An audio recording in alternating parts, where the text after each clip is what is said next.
Hey, welcome to The Perspective today. Let me tell you right out of the gate, we have an exciting program. We have a guest who's going to join us here in the studio in just a moment.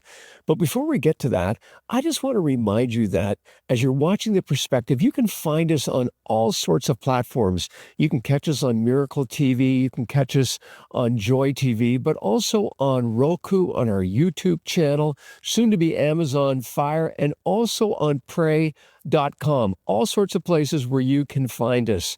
And as we head into the program today, you're probably seeing this bag of popcorn. We're going to talk about that in a moment and our special guest. I just want to tell you about something else that's really special, and that's our fall Bible study program, taking us through the book of Ephesians. It's called Fresh Start. Go to our website, and for your best gift of $5 or more, we will mail one out to you, or you can get a digital copy. And Fresh Start really is a lot about our program today and this little bag of popcorn. Could you imagine that something like this could be created in prison? Well, we're going to hear an amazing story of a lady who suddenly found herself in prison, not wanting to be there. Of course, nobody wants to be there, and saying, what do you do? What happens when you're there? How do I get out? How do I find a life when I come back? And Emily O'Brien is here to share her amazing story that's spreading all across Canada of how God has brought someone from a dark place to a light place. We're going to be back in just a moment with The Perspective. And at any time, why not call our toll-free number at 855-910-6297. There are people that are waiting to pray with you and to encourage you in this journey of life. We're going to be back with Emily in just a moment. Hey, welcome back to The Perspective. And I'm here with Emily O'Brien. Emily, I'm so glad you're here. Thank you for having me. Yeah, well, thank you for putting up with me as well. So it goes both ways. And this is amazing to have a bag of popcorn in the middle. We're going to come and talk about this amazing entrepreneurial idea that you've come up with and how it's impacting people. But before we get to that, this entrepreneurial skill, did you always know that you had it in you, or is it something that came out of a distressful situation? I think I've always had it in me.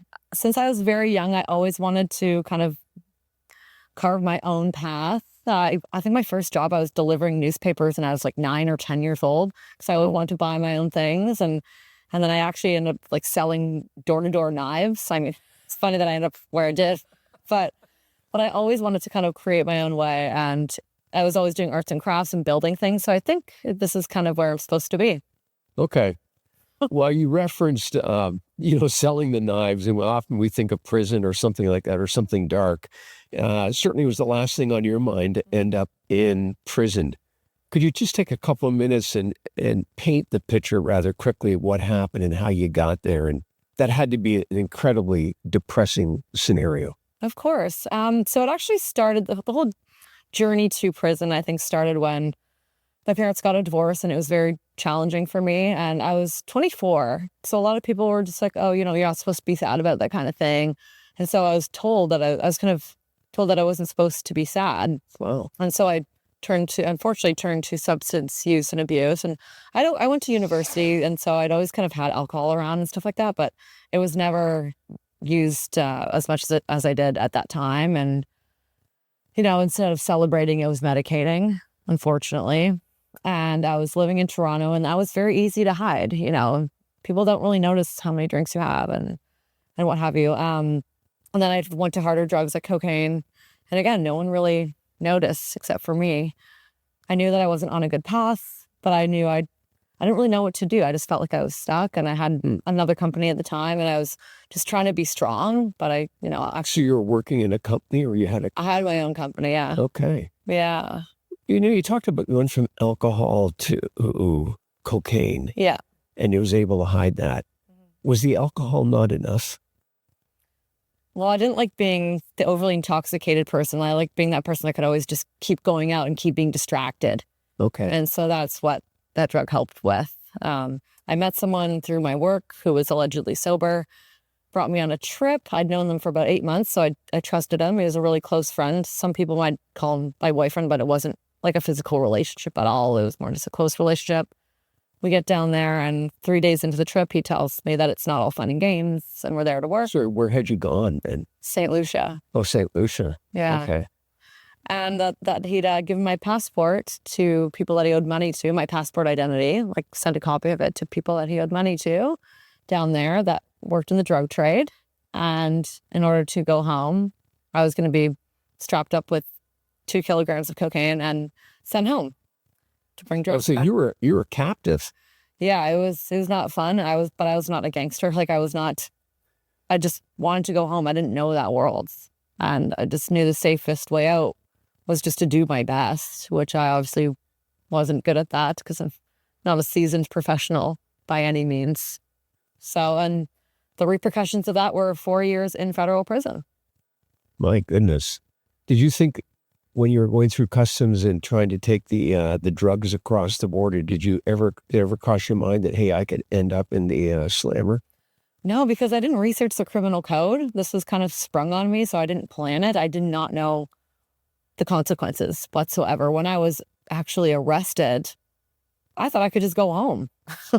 Yeah. You know, it's like you tell the truth, tell what happened, because it was tricky because I couldn't just sabotage the operation because then it would be my fault for losing all these drugs, which had like hundreds of thousands of dollars street value. So if that was my fault, then I'd really be in trouble. So I just had to do my best. And to the very end, when the federal officer asked me, Miss O'Brien, we're going to do a physical search on you. Is there anything you want to declare?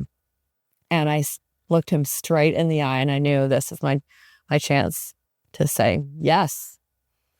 And that's what led me to 2.5 years of house arrest. And then. So after the ensuing things, like, how did you deal with stuff emotionally? Like, there must have been ups and downs. Your stomach must have been in your mouth at times and just wondering, were you gripped with fear or what? I was afraid after I got arrested for sure that someone was going to come after me. I couldn't leave my house. Like, I had to move out of my condo in Toronto. I had to give up my dog. Felt very misunderstood. I was always a very happy-go-lucky person. And then all of a sudden it's just, Emily's this criminal. And I knew that I'd spent a lot of my life doing good things and volunteering. I loved people and I loved traveling. Like, why would I want to put, myself at risk and other people at risk by doing this? And it was very hard and I was very angry. I spent a lot of days wanting revenge. I bet. And just hating the system, and that wasn't getting me anywhere. It was emotional squalor. I think the right term is that you were the mule being used to carry the drugs. Mm-hmm. What about the other guy? Did they ever catch him? Yeah, he was with me and he had the same amount. But what the lawyers did was separate our cases. So I was charged with the amount that I had. He was charged with the amount that he had. I see. Yeah. So did you go immediately to prison or were you on bail for a while before it went to court? Yes, I learned a lot about the drug trade after the fact. So that was when I was placed on house arrest. I had to have an assurity, which meant someone like that posted my bail. So my mom and my dad, who were just separated. So it was very tense. They had to know where I was at all times or be with me at all times. And so someone that's formerly independent and has their own business, been living on her own for 7 or 8 years, there's definitely a lot of challenges and a lot of fights that happen just because we were all just very confused. Yeah, no doubt. Yeah. And then you went to prison. Mm-hmm. Where did you do time? I went to Grand Valley Institution for Women in Kitchener, Ontario. Was it what you anticipated? What was it like? Just paint a picture of it. So there was a day when I was on house arrest and I was actually still drinking on bail. I just was in a very dark place. I couldn't talk about the case. And I was just like, me and my mom were looking at old photo albums. And sometimes you do actually have to look back on the past to realize what you have and what you're capable of doing and being. And so we were looking at all these photo albums and I was like, this is who I am. This is where I know this is who I am, this nice, happy, energetic kid. And that's when it was like this moment. I think that's where kind of God came back into my life and was like, this is going to be an investment. It's not going to be something that's scary. You're going to invest in your life again.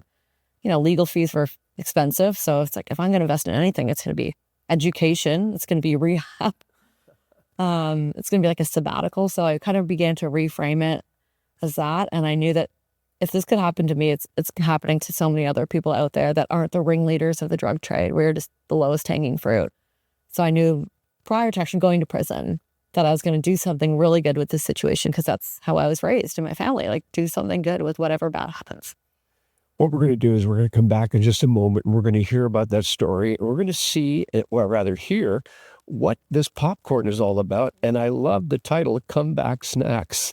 And yeah, so we're going to explore all of that. Emily, I'm glad you're with us, and we're going to be back to hear more. And as you're watching The Perspective today, I just want to say to you that if you feel like, man, I'm drifting, I need to come back to faith in God, I'm wondering how, why don't you call the toll-free number today, 855-910-6297. There are people that are waiting to chat with you, to pray with you, and to encourage you. We're going to hear the rest of this amazing story in just a minute, so stay with us here on The Perspective. Hey, welcome to The Perspective. Mike Sherbino here. We're glad you're with us. It's all right here. Watch when you want, where you want. Well, welcome to The Perspective. I'm Lori. Real stories, honest questions, a fresh perspective, right where you are. Today, take time to relish in The Perspective. Follow, like, share. You're part of the mission. Hey, welcome back to The Perspective. And can I remind you that you can catch our program on Miracle Channel. You can catch it on Joy TV. You can go to pray.com. That's an incredible digital platform, or to Roku or our YouTube channel.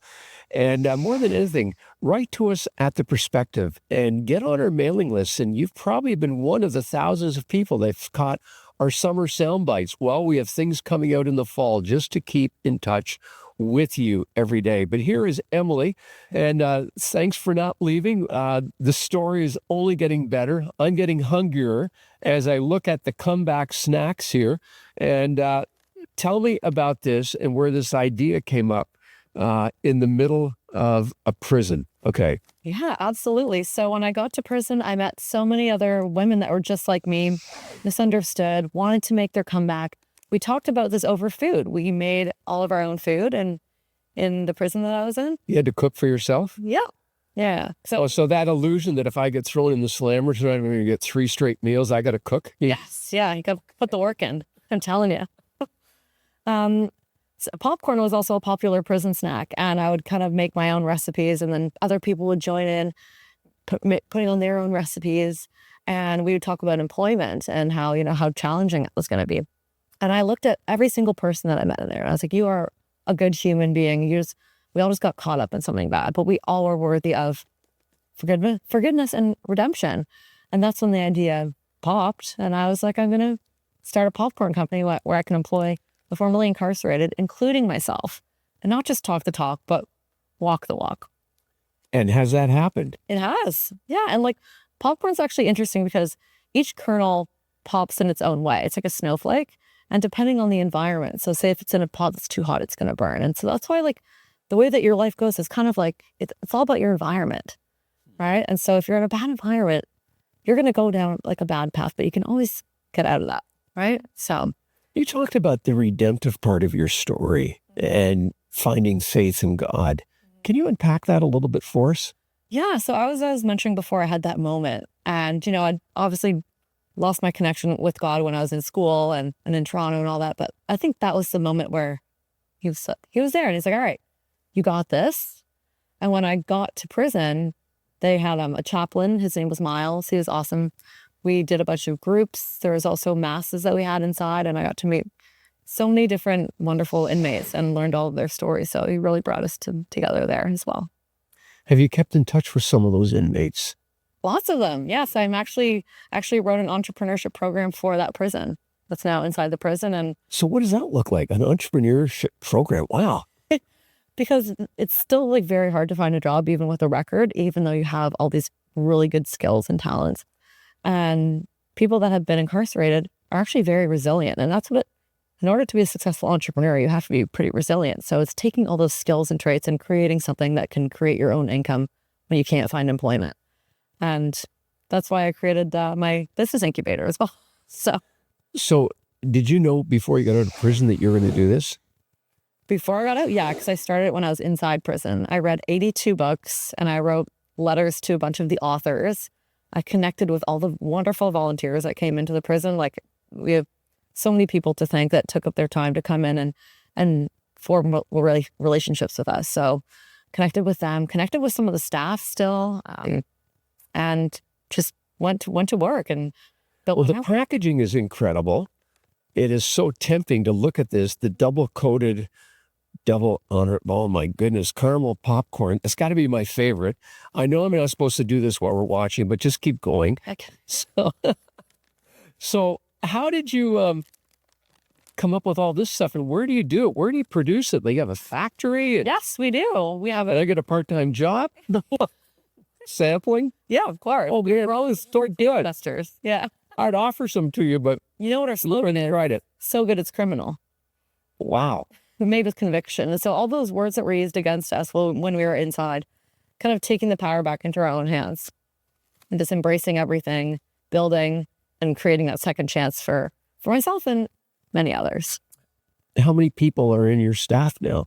We've over the last 4 years, we've had about 10 to 15 contract staff that have come in and used it as a stepping stone, done events, done sampling. And now I have about 4 really good contract employees that are amazing. It's really hard to eat this on TV. I know. They told me not to because they can hear every crunch.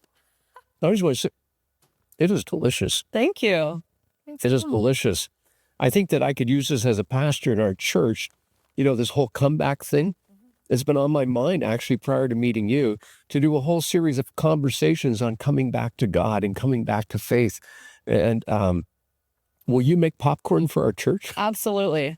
Or maybe we can sell it here on The Perspective. We can send it up to people. I don't know. We gotta come up with a business angle. I like and that. how to make this fly a little further. Well, it's awesome. How did you get over the feelings of failure, or like I've blown it? Well, you have to be sad for a bit. You have to take accountability for the damage that you caused. My parents had to, make so many changes to their lives. And now they had to essentially babysit a 24-year-old adult, right? My younger sister, I have 2 sisters, one older, one younger. My younger sister was extremely hurt by this. So she didn't talk to me for 6 months. I had to really work on repairing those relationships. But once I started to take that accountability and I realized I know that I'm capable of this, I think the rebelliousness kicked back in and I was like, no one is going to tell me that my life is going to be over. And because I knew that it was good. And so you can use rebelliousness for good or revenge, right? And I was like, I'm going to use it for something really good because that's when it can turn into something really, really powerful and beautiful. And that really is what's happening. Are we doing anything else besides popcorn? We got some other ideas in the fryer? Yeah, that's what we changed. So the original name was actually Cones and Kernels, but then I changed it. Cuts. So this is more universal. Like, mistakes are universal, but so are comebacks. And so this was just more relatable to everybody. So yeah, that's why we changed the name to Comeback Snacks. So we can kind of expand out of popcorn down the road. But right now, And who's buying it? we sell it to retailers, we sell it to cafes, we sell it to employers, offices, concessions, arenas, travel agencies, event planners. It's really hotels, another good one.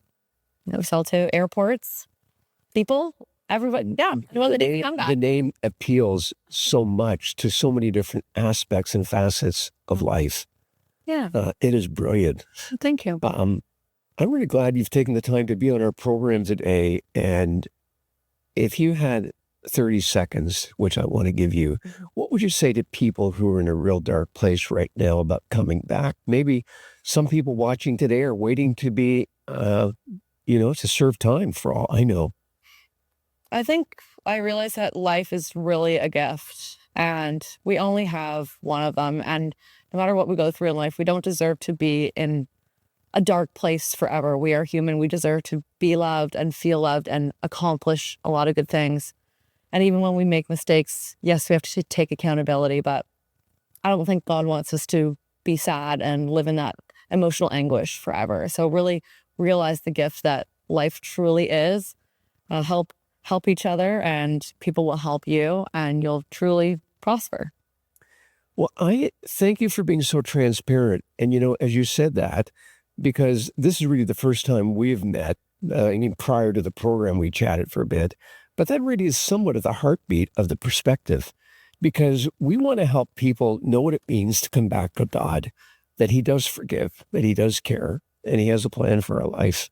And I just want to say thank you for sharing your story with us. Of course, and thank you for having me. Yeah, exactly.